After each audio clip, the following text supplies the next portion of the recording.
çocuğumun anma gecesiydi. O da yâda ediliyor. Lütfen gelsin.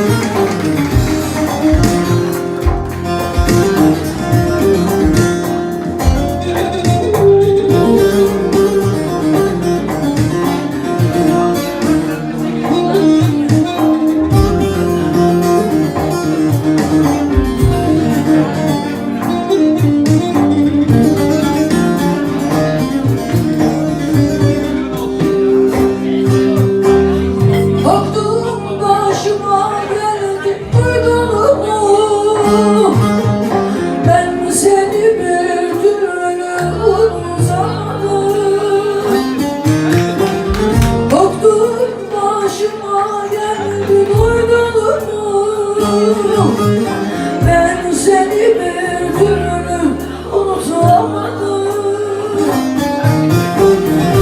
Aradan kaç mevsim geçti saydın mı?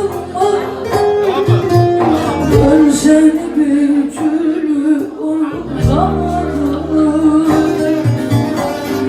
Aradan kaç mevsim geçti saydın mı? Ben seni bir türlü unutamadım. Sensiz böyle zor hayat gibi. Ciğerde bir yerler kalıyor halim. Bir başka yüreğe yar olamam ki. Dön seni bir türlü unutamadım. Hadi beraber. Sensizlik öyle zor, öyle hayal ki.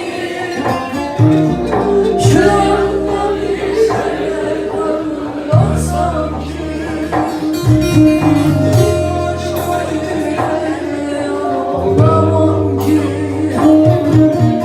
Dön seni bir türlü unutamadım.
Gidecek ne vardı böyle zamansız.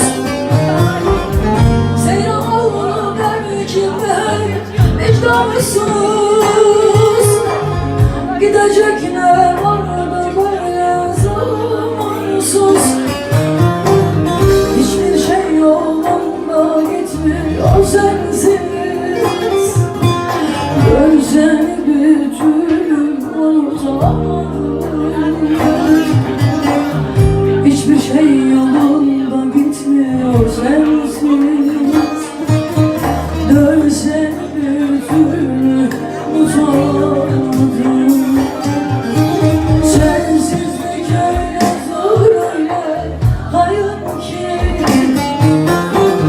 Şuramda bir yerler kalıyor halim. Bir başka yüreğe yar olamam ki. Dön seni bir türlü unutamadım. Sensizlik öyle zor, öyle hayat ki. İçimde bir yerler kalıyor halim. Bir başka yüreğe yar olamam ki. Dön seni